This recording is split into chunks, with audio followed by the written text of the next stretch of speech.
touch on things like depression and some of the kind of darker things that we go through, and do that with a sense of humor even.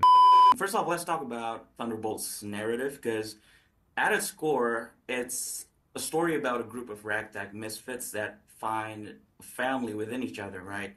And we've seen that kind of story before in many other movies before, right? And yeah, including in the MCU, you got stuff like The Guardians of the Galaxy by James Gunn. So, what do you think that makes your movie special and unique among those kind of movies? And what do you think that makes it stand out amongst all MCU movies in general?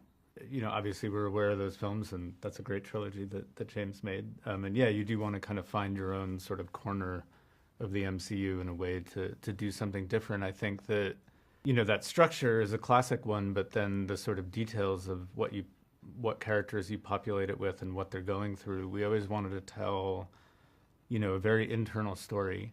And I think, like, especially with a character like Sentry involved in the world, it almost necessitates a kind of internal approach to what the characters are going through, and then figuring out a way to dramatize that in an external way.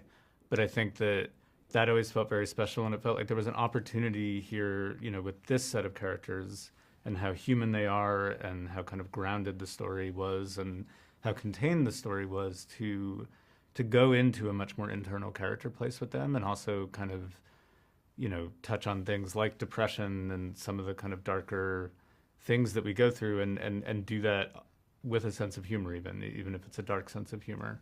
But to have all of those things in one movie felt like a real opportunity. Yeah, it definitely felt like a group therapy session for like 2 hours long. But like a, Yeah. you know, one with explosions, therapy with explosions, right? So.